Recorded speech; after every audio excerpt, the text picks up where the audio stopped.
ഇലവീഴ പൂഞ്ചിറ, മാങ്കുന്ന്, തോന്നിപ്പാറ, കൊടയത്തൂർ മല എന്നീ മലകൾക്കിടയിലാണ് പ്രകൃതിയുടെ എല്ലാ വശ്യതയും സൗന്ദര്യവും മനോഹാരിതയും ഒപ്പിയെടുത്തുകൊണ്ട് ഈ സ്ഥലം സ്ഥിതി ചെയ്യുന്നത്.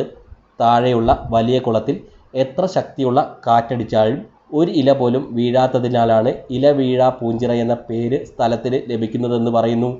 ഇടുക്കി, കോട്ടയം ജില്ലയുടെ അതിരാണ് ശരിക്കും ഈ സ്ഥലം. കുളത്തിനെ ചുറ്റിപ്പറ്റി ഒരുപാട് പുരാണ കഥകളും പ്രചാരത്തിലിരിക്കുന്നു. അതിലൊരു കഥ ഇത്തരത്തിലാണത്രേ. പാണ്ഡവരുടെ വനവാസകാലത്ത് ഭാര്യയായ ദ്രൗപദി കുളിക്കുവാനായി ഈ കുളത്തിലെത്തുകയും ദ്രൗപദിയുടെ സൗന്ദര്യത്തിൽ ആകൃഷ്ടരായ ദേവന്മാരെ കണ്ട് ഇന്ദ്രദേവൻ ചുറ്റിലും മലകൾ കൊണ്ട് മറയ്ക്കുകയും ചെയ്യുന്നു. ഇതിനു ചുറ്റും ധാരാളം പൂക്കൾ കൊണ്ട് അലങ്കരിക്കപ്പെടുകയും ചെയ്യുന്നു.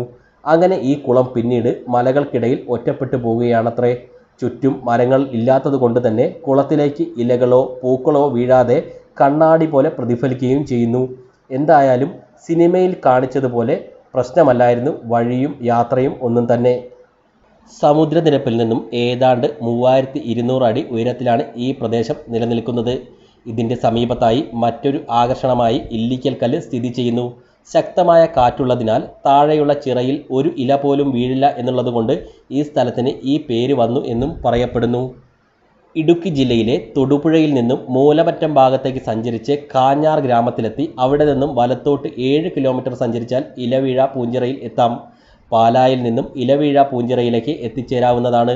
കോട്ടയത്ത് നിന്നും ഉദ്ദേശം 55 കിലോമീറ്റർ അകലെയാണ് ഇലവീഴ പൂഞ്ചിറ. എന്നാൽ ഇടുക്കി ജില്ലയിലെ തൊടുപുഴയിൽ നിന്ന് 20 കിലോമീറ്റർ യാത്ര ചെയ്താൽ ഇവിടെ എത്താം. കൊച്ചിയാണ് ഏറ്റവും അടുത്തുള്ള വിമാനത്താവളം. ഏറ്റവും അടുത്ത റെയിൽവേ സ്റ്റേഷൻ കോട്ടയവും ഏറ്റവും അടുത്ത ബസ് സ്റ്റാൻഡ് തൊടുപുഴയുമാകുന്നു. കോട്ടയം ജില്ലയിലെ ഏറ്റവും പ്രധാനപ്പെട്ട ഹിൽ സ്റ്റേഷനാകുന്നു ഇലവീഴ പൂഞ്ചിറ.